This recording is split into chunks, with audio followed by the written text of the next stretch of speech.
Welcome to the Rancho Mirage Public Library. My name is Susan Cook, and I'm the principal librarian here at the library.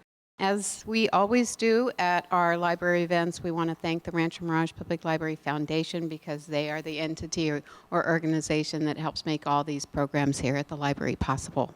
The library's annual lecture on the Bighorn sheep is presented by Aimee Byard and the Bighorn Institute to discuss the ecology, life history, and recovery efforts for the Peninsular Bighorn sheep, as well as look at Bighorn beyond the Coachella Valley.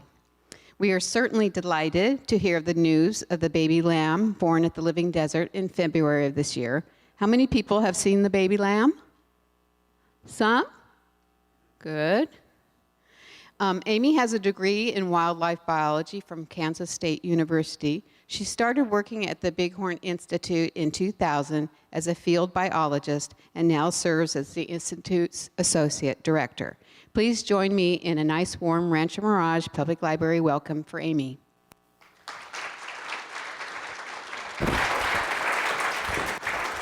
Thank you. Thank you very much. Thank you very much for coming and allowing me to present to you some information about bighorn sheep in the Coachella Valley and beyond. Bighorn sheep in the Coachella Valley are called Peninsular Bighorn, and that's because they reside in the Peninsular Ranges. The Peninsular Ranges stretch from Palm Springs down through Baja, California, Mexico. They're also called Desert Bighorn because they reside only in the desert. At the turn of the 19th century, there was about 1.5 to 2 million wild sheep in North America. Today, there are about 80,000 bighorn sheep. In 1979, there were about 1,200 peninsular bighorn sheep in the United States. So that would be from Palm Springs to the Mexican border. In 1996, they hit an all-time low and dropped down to just 280. The main causes of their decline were disease from domestic livestock, primarily sheep and goats, habitat loss and fragmentation, in other words, urbanization, insufficient lamb recruitment, and predation coinciding with low population numbers. Bighorn sheep in the Peninsular Ranges were listed as an endangered species in 1998, but we're pleased to let you know that today there's about 950 of them with recovery efforts. So recovery is underway. This estimate, though, does need to be taken with a grain of salt because this was done in 2010. Fish and Game has not done a population estimate since that time, but we're anxious for the fall survey. We're hopeful that it will be at least 950, maybe even more. I'm going to talk to you about some general information about Peninsular Bighorn sheep. We'll start with the basics. Males are called rams, the females are called ewes, and the offspring are called lambs. This is a really nice picture showing the difference in their horns. The female is on the left there, and she's got shorter, straighter horns, and then that ram on the right has the typical big curled horn, typical of bighorns. And you can just start to see the lamb is getting horns, it's got little 1-inch horns there. All bighorn sheep have horns, as you just saw. Their horns are made of keratin, just like your fingernails. So if they break off their horn tips, which the rams often will do during the breeding season or the rut, when they're hitting heads, it doesn't hurt them. So they have a bony core about 1/3 of the way back. They start showing horn growth about 2 months of age, as you just saw in that previous picture. Their horns will grow their entire lives. They don't shed them like deer. And you can generally age rams by the growth rings they get during the breeding season when they briefly stop growing. You can see this ram, well, it's kind of dark, I don't know. Can you see he has growth rings? Can you see some rings? Okay, I guess I just can't see them very well. He's an older aged ram. He would probably be around 12 years old. The ram's heads are very heavy. They can weigh 25 to 30 pounds, so they have incredible neck muscles. Hold all that up. So the rams get to be about 220 pounds as adults, and the females are much smaller at about 125 pounds, but both sexes stand less than 3 feet at the shoulder. Rams live a little bit shorter lives. We'll talk about that in just a few minutes. But they live about 9 to 12 years on average in the wild, whereas females will typically live maybe 10 to 14 years on average. The rut, or the breeding season, is from August to November. Rams are polygamous, which means they breed more than one female. So they don't pair up and mate for life or anything close to that. The rams are quite runarounds, to be frank. They try to breed as many ewes as possible. They headbutt for dominance because dominance equals breeding rights. And the main goal of any wild animal is to pass on their genes. There's a number of very characteristic rutting behaviors that you might see if you see bighorn sheep during that late summer period. They do a low stretch. The ram on the right is doing that, where he's got his head low. They do horn displays. So rams will approach each other and they'll tilt their heads back and forth, showing each other, basically, look how big I am, don't challenge me. Doesn't always work. And then they'll do a lip curl, which the ram on the left in this slide is doing. They have a Jacob's organ on the roof of their mouth. So what they'll do is, if a ewe urinates, they'll smell that urine, they'll lift their upper lip up where they can really sense if she's in estrus and ready to be pursued and possibly bred. They don't want to spend any extra energy unnecessarily if a ewe isn't receptive to being bred. And then, of course, we've got headbutting and mounting as very characteristic rutting behaviors. The rams can lose up to 25% of their body weight during the rut. It's unbelievable. They will go miles in search of ewes to breed, hence the shorter lifespan. So they kind of live a quick, dirty life. I mean that in a biological manner. Rams are in bachelor groups during the non-breeding season, so that's now. I'm going to talk about the lambing season here in just a minute. But right now, during the winter and spring, they're off kind of in riskier terrain, taking advantage of maybe some better forage that the ewes need to stay in that steeper habitat with their lambs. So they're off with other rams typically, except some young rams, usually age 1 to 2, will still be in ewe groups. After about 2 years of age, those rams will then join up with the bachelor groups. So lambing season is now, my favorite time of year, runs from January through June. It's a very long lambing season, and that's because we have an ideal climate when the lambs could be born at any time during January through June. In the northern climates, there's a very narrow time of year when it's good for ewes to give birth to their lambs based on available forage and so forth. Ewes will give birth to one lamb, typically one lamb, following a 6-month gestation period. We have documented twins. We've had 2 sets of twins in our captive herd, and we documented a set of twins in the wild. It's very hard to know for sure that a ewe in the wild has lambs because it has twins because they babysit.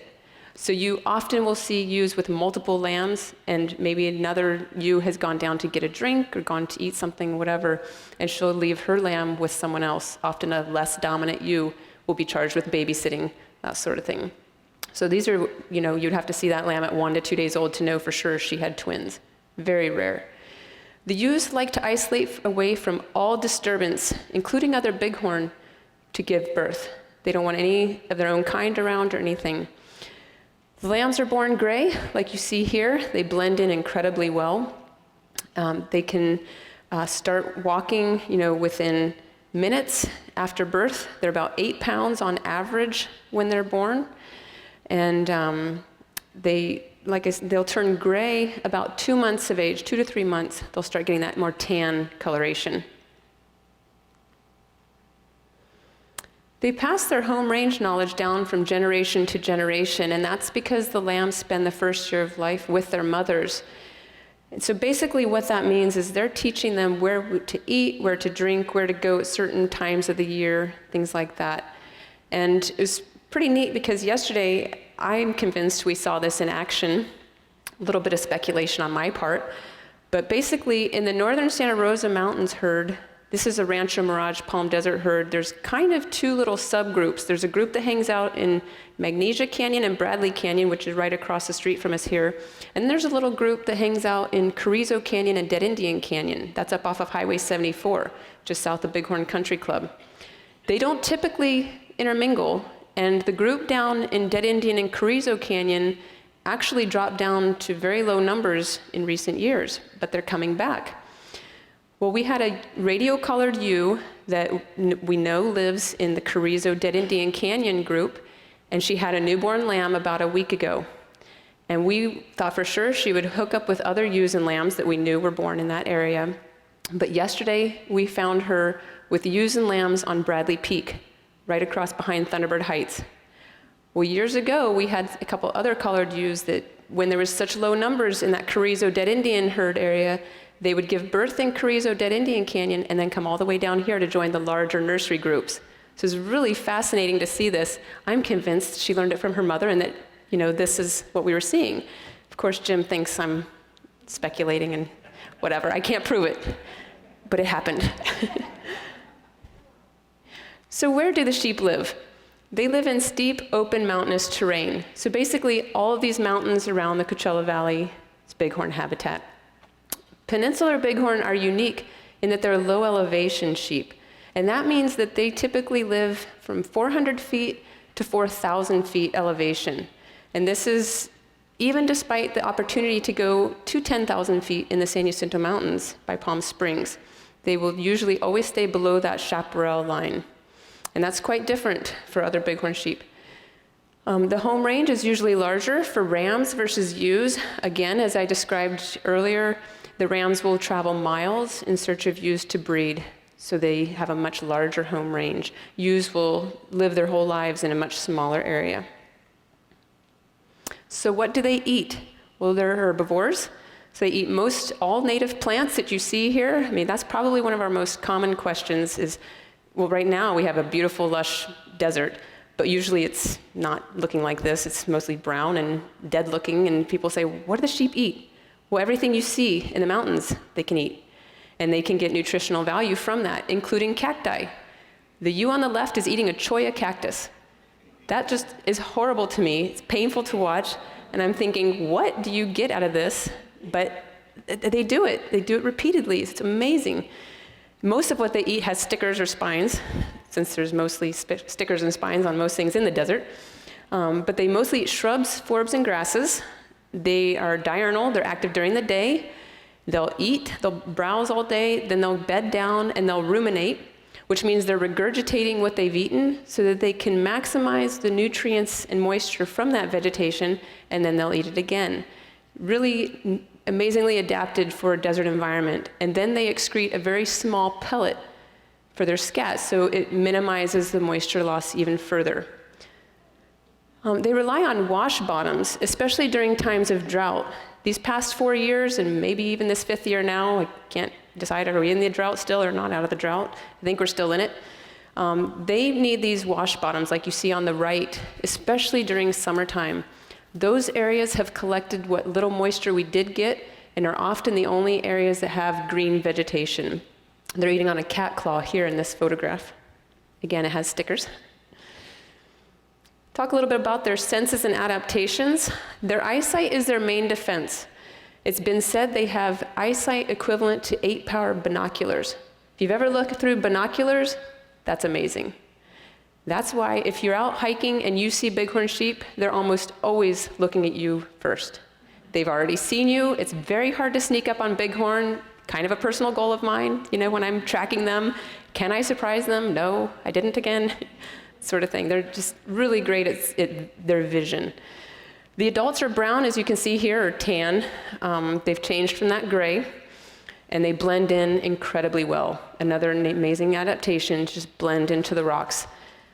Basically, when we tell people how to see sheep, you're looking for a white rump, or the rock that moves, things like that. Bighorn sheep are not aggressive. We get this a lot. They are flight animals. They flee any perceived threat. They like to get above any perceived threat. So oftentimes we'll have people call us, yeah, I saw a bighorn sheep and he was chasing me. Well, not likely. but I guarantee there's probably a ewe and estrus just beyond you. And he's like blinders on, totally focused. When the rams are in the rut, I mean, it's just like this, totally focused after the next ewe. So they're not aggressive, they will not hurt you. I'm gonna talk a little bit later about bighorn that are on the golf courses. When they're habituated in an urban environment, wildlife isn't acting normal. So I still say they're not aggressive, but don't take your chances getting between them and the escape terrain. Bighorn sheep do not need to drink water daily. They can go months in the winter without drinking water, and they can go up to 3 days in over 100-degree temperatures in the summer without drinking. They get most of the moisture and electrolytes they need from the vegetation that they eat. Right now, a wonderful time of lush vegetation. They don't need to go down and drink. If water's nearby and available, certainly they might do such. Bighorn are gregarious. They live in herds. And that's mostly for vigilance with predator avoidance. It's to their benefit to live in multiples. So what are their predators? Mountain lions, coyotes, and bobcats are predators of peninsular bighorn. Those are the predators we have in our mountains. Typically, a coyote cannot kill a healthy adult bighorn, but if they're hunting in a pack, they can certainly ambush a bighorn, say at a water source. That's why bighorn sheep, when they come to drink, will often stand for over an hour just looking for predators, seeing if the coast is clear before they commit to going down to drink. Usually water sources would be down, maybe in a canyon bottom, in a crevice, things like that. Bighorn sheep view dogs as predators. So that's where they view them like coyotes, another canine. So that's where the conflict comes in, why you can't hike with dogs in sheep habitat. When, especially with ewes with young lambs, they need to teach that lamb, we flee from this possible predator. They don't stick around, check things out, and that sort of thing, or they're dead.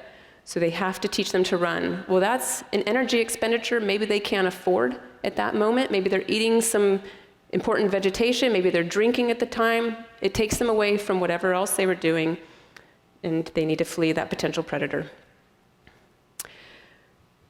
There's a number of diseases that affect peninsular bighorn sheep. Pneumonia is the #1 disease that threatens bighorn sheep, peninsulars particularly. We've often found viruses are involved in pneumonias.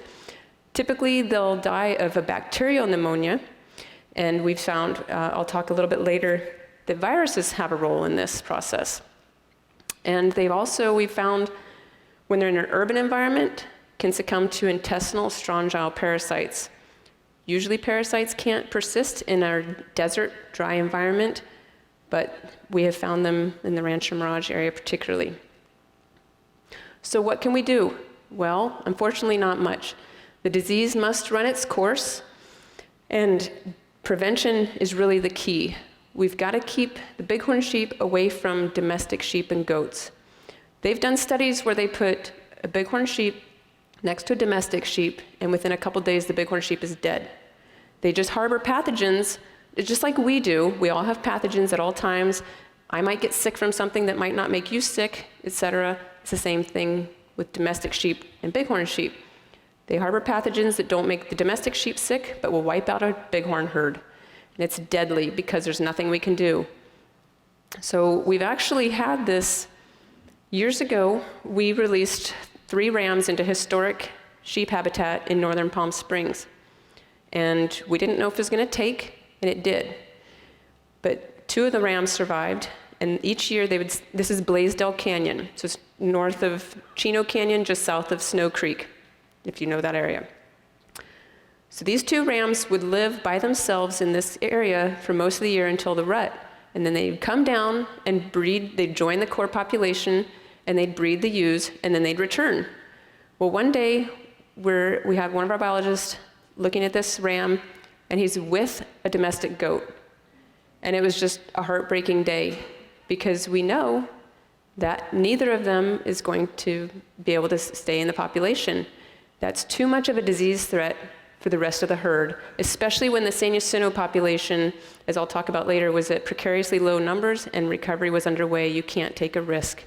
So it does happen even in our area where you don't think of people having ranches and things. I'll talk to you about Bighorn Institute's conservation efforts. We've conducted long-term studies in the northern Santa Rosas, which are Rancho Mirage Palm Desert area, and the San Jacinto Mountains, which is Palm Springs, since 1981 and 1992, respectively. And we've also been down in the central Santa Rosa Mountains, the La Quinta area, since 2001. We have permits with the California Department of Fish and Wildlife, the U.S. Fish and Wildlife Service, and we have a contract with the city of Rancho Mirage. In the early 1980s, 90% of the lambs were dying in the northern Santa Rosa Mountains. Again, these mountains right across the street from us here. We came in 1981 to look into the cause of the decline and formed Bighorn Institute in 1982. We found lambs were showing signs of pneumonia, like this lamb here. It's actually coughing. It's got its mouth open. Typical upper respiratory signs of illness. Droopy ears, coughing, runny nose, that sort of thing. We got permission to bring in sick lambs, and we isolated 4 viruses. This is what I was talking about just earlier.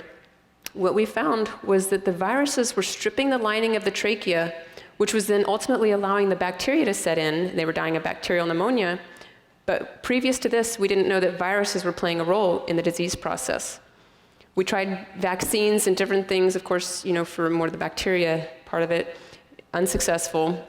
So again, the disease had to run its course, which was about through the 90s, part of the 90s. And feral domestic livestock was removed from the range. During that time, though, we brought in 39 sick lambs.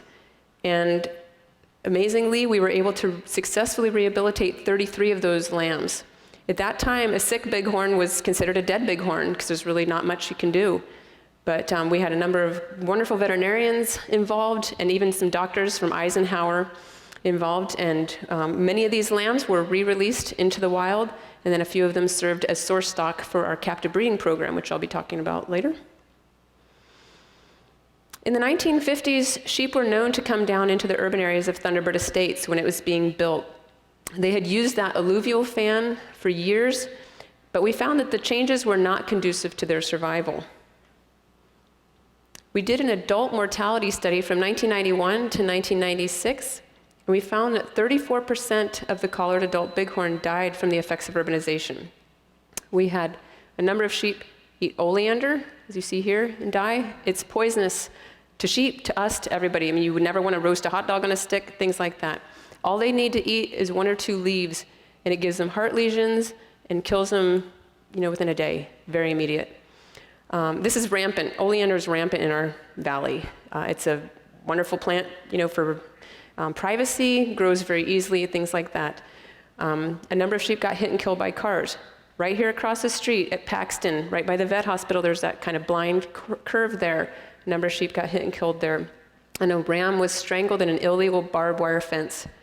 So we took our research findings to the wildlife agencies and to the city of Rancho Mirage and suggested a fence was needed. Well, they weren't ready for that, so we did a lamb mortality study.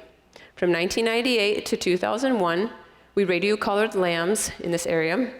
We found 43% of the collared lambs died from the effects of urbanization.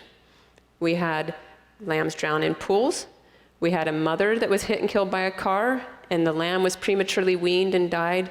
All these different things. A lamb was trapped in a backyard and died. All these unnecessary deaths.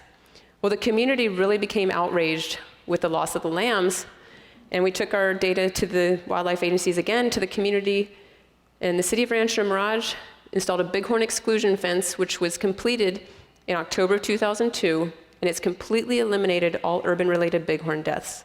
It's been incredible. This picture actually is right here behind the vet hospital.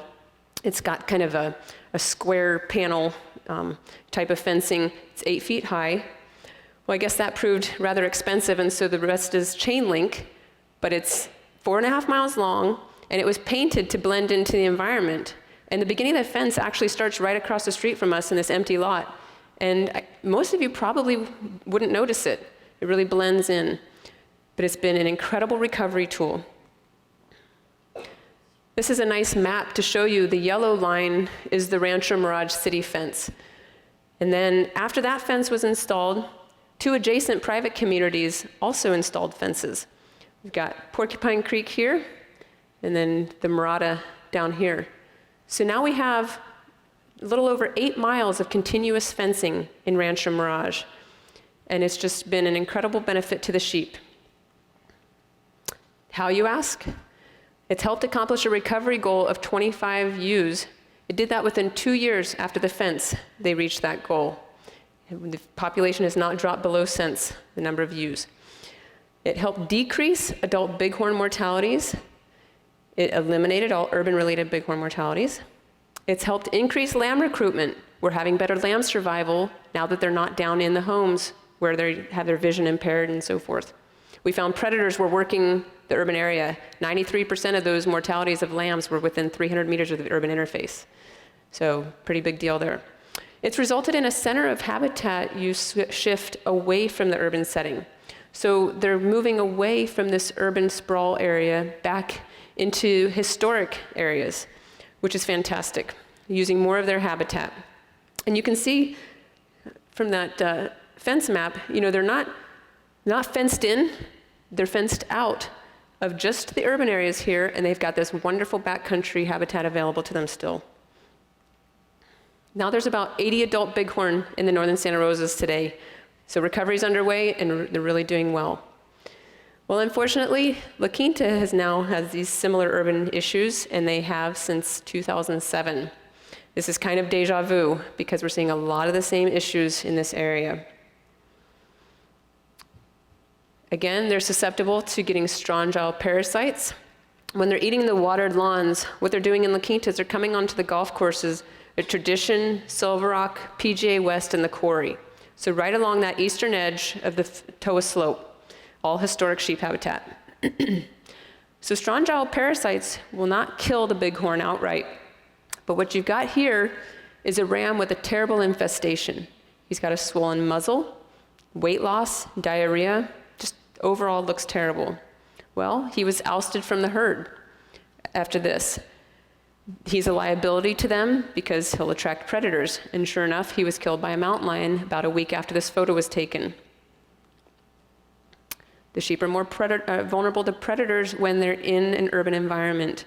As I mentioned, 93% of those lambs died within the urban area because the predators were working that urban fringe there. When the sheep are down in the flats of the golf course, they're not on that steep escape terrain that they rely on to avoid predators. When they're in and around the homes at PGA West, their vision is blocked, just like it was when they were in the homes in Rancho Mirage. They got the walls, the vegetation everywhere. They rely on their eyesight for their defense, and they're getting farther and farther away from the mountains. They're so habituated that now they're straying farther and farther. It's very dangerous for them. And they're teaching their lambs this. So now we have multiple generations that know to come down to eat on the golf courses and that are straying farther from the mountains. Ewes and lambs have been on the golf courses daily since 2012. And this is really when things started kind of going downhill significantly in that area.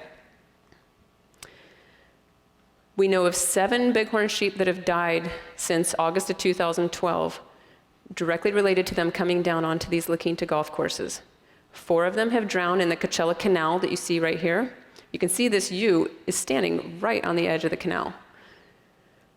We had 1 ram that was hit and killed by a car on Jefferson.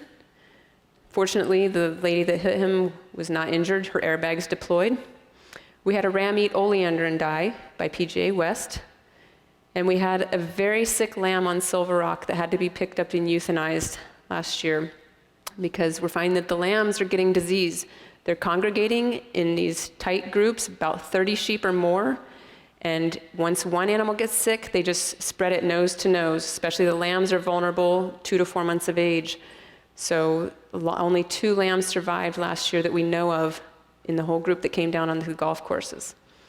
Well, now the wildlife agencies are requiring a barrier to be built to keep the sheep back in the mountains, similar to what we have in Rancho Mirage.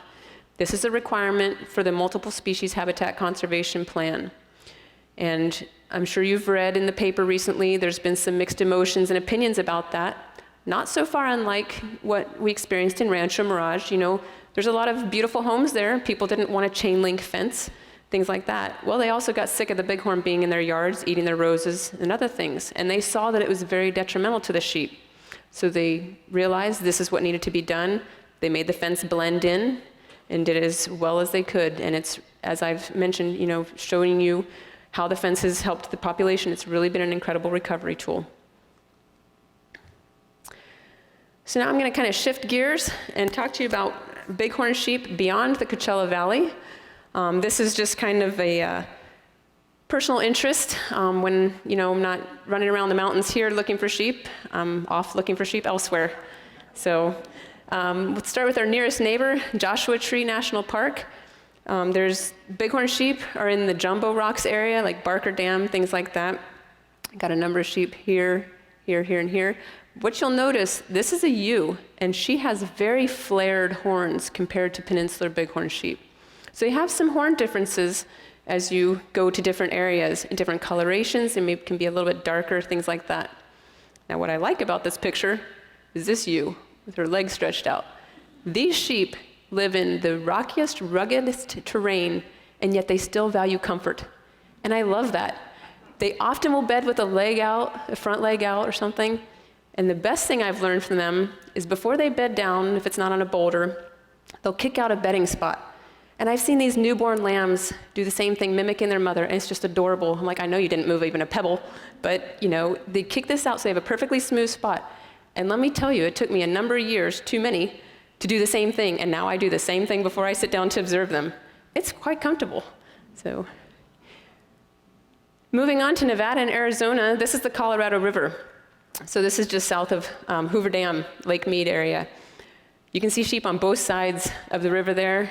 I saw sheep in 2 states in the same hour. It's fantastic. I've got them circled because they blend in so well. Very similar terrain to ours. Steep, rugged, rocky terrain, sparse vegetation, things like that. But again, you've got wide flares going on. I don't know if you can see this ewe very much. She doesn't really have much of a curve to her horns. They're kind of more straight. And they're starting to get a little bit darker. You've got the darker rocks, things like that. Utah, this is Zion National Park. Desert sheep, and yet totally different habitat from what we have here. You can see you got trees here. They're on a steep face. Just fascinating where they can survive. This is more on the east side of Zion National Park. Moving up to Montana, you get into Rocky Mountain bighorn sheep. These sheep, they have very healthy populations there. They actually use some of these sheep herds to populate other areas in the state, and possibly elsewhere. Now you've got some more grasses in this habitat type. The sheep there are very different than ours in that they have the winter climate with the snow, and it pushes them down to the lower elevations during the winter. And in the summer, they'll go up to 10, 11,000 feet, whatever the highest elevations are available to them. And again, the sheep here do not do that. They won't go up to 10,000 feet, won't go much above 4,000 feet. And they're opposite. The sheep in the summer come down here, and in the winter go up high. So they're very different. And this is thrown in because this is just a gorgeous ram. So beautiful full curl. So then moving all the way up into Canada, I love going to Banff and Jasper National Parks. This day, however, was a little nerve-wracking because this was right across from where we started hiking. We ran into 2 of the predators, bighorn sheep. We had these grizzly bears, and then above them we had a pack of wolves. A little bit disconcerting hiking there versus in our open desert, because we were in 5-foot tall grass with fresh bear scat, fresh bedding spots and all of this, and a couple cans of bear spray. That's great. So anyways, it was worth it because this is what we found after our hike. A huge group of beautiful rams, a couple ewes thrown there as well. This is just a very rich habitat type that seems to produce very massive rams. A number of world-class rams have come out of this area in Jasper, just gorgeous. Now this picture is a wonderful demonstration or illustration of the size difference between Rocky Mountain bighorn and desert bighorn. You can see how huge this ram is. He's probably 350 pounds easy compared to maybe a 220-pound desert ram. And he's just, I wouldn't want to catch him. He's too big. Here's a nice desert ram. This is a nice look at the difference in their horns too. This is back in our range. I'm gonna finish up by talking to you about our monitoring efforts. So what are we doing when we're out tracking these sheep? Well, basically we're keeping track of habitat use and distribution, their demographics, how many males and females, and the age structure of the population, their health and behavior. We document reproduction and lamb survival. So right now we're documenting reproduction, how many lambs are born. We expect all ewes to give birth. But the key for how the population is doing is how many of those lambs are surviving. And that's what we don't find out until the end of the year. Bighorn Institute assists the California Department of Fish and Wildlife with biennial surveys and captures. As I mentioned previously, there has not been a survey, a range-wide survey, since 2010. So we're all very anxious to see how the population is doing from Palm Springs to the Mexican border. The numbers up here are looking good, and in Anza-Borrego Desert State Park, they're looking good, but we just want to be sure, range-wide, everything looks good. And then we help with captures every other year. You have to have radio-collared bighorn in the range in order to find out all the valuable ecological data that we collect. Otherwise, you're just kind of searching, wandering around, all of that, looking for sheep. And you want to know the causes of death, things like that. We help maintain 8 man-made water sources in the northern Santa Rosa Mountains. Again, this is the Rancho Mirage Palm Desert area. There's no longer year-round reliable water sources, natural water sources. So a number of man-made guzzlers have been put in for the sheep. So we help to clear any overgrown, this is invasive vegetation that overgrows them. This is when we've come in and cut it all down. This is to prevent ambush situations for predators. They'll still stand there, survey the area, maybe for an hour or so, but they're certainly going to be less inclined to use that water source if it's got overgrown vegetation where their vision is impaired. And we want to just make sure that all the water sources are functioning. We do this more so in the summer when the sheep are reliant on drinking water. We actually just checked most of these guzzlers today and within the month as well. So we do check them throughout the year, and usually they're pretty good. We hike that 4.5-mile fence at least every month. So we want to make sure there's no areas where the sheep can get back into the urban areas of Rancho Mirage. This is an extreme case. Most months we just have a few coyote digs. We'll fill those in with rocks and dirt, things like that. We don't often have a gate off its hinges, but regardless, we don't want them to get back into that urban environment. Bighorn Institute is a private recovery facility for the endangered Peninsular bighorn sheep. We operate a captive breeding and wild population augmentation program. We're on 300 acres of land just south of Palm Desert, which is kind of between Bighorn Country Club and the National Monument Visitor Center. We mimic the ecological patterns of the wild sheep. And what that means is that during the year when the rams and the ewes are separate, like now, during the lambing season, they're separate in our facility. They only come together during the rut or the breeding season. We control that. We would physically put them in together. We've had 145 lambs born at Bighorn Institute since 1984. We've released 126 sheep into the wild since 1985. We've had incredible success with our augmentation program. We're very proud of our accomplishments with that. In fact, in 2002, the San Jacinto Mountains herd by Palm Springs dropped down to just 4 adult females. It was basically as good as gone. So we shifted our augmentation focus over to that herd from the northern Santa Rosa herd. And today there are 25 females, adult females in that herd. Most of these sheep are related to offspring from sheep we've released, and there's over 50 sheep today in that herd. So recovery is underway there as well. So how can you help or get involved? Well, you can help educate others with what you've learned today. I hear a lot of misinformation about the sheep, a lot of misnomers, including if they're aggressive, things like that.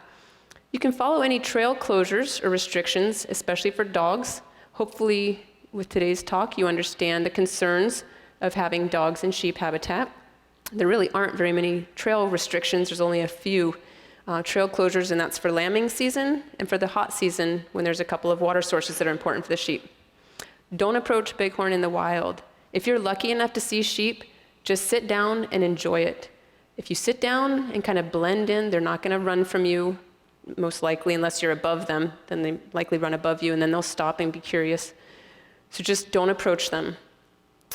Report any bighorn sightings on iNaturalist. I have a flyer in the back. We've just started a new citizen science project with iNaturalist. It's an app for your smartphone. If you're out hiking, you can log your sightings on the go, or you can come home, do it on your computer on inaturalist.org. It's free, it's easy, and it helps us to see where the sheep are. We always get sheep reports of, I saw sheep here, here, and here. Well, let's put it into a whole project where everybody can see where the sheep are and how they're using their habitat. You can like us on Facebook. It's a free and easy way to show your support of the sheep and of Bighorn Institute's work. To help spread the word about the sheep and what we're doing and how they're doing. And of course, you can become a member. We are privately funded, membership-based, so we rely on the generosity of our members to continue to do the work that we do. I have newsletters in the back, or you can visit us at bighorninstitute.org.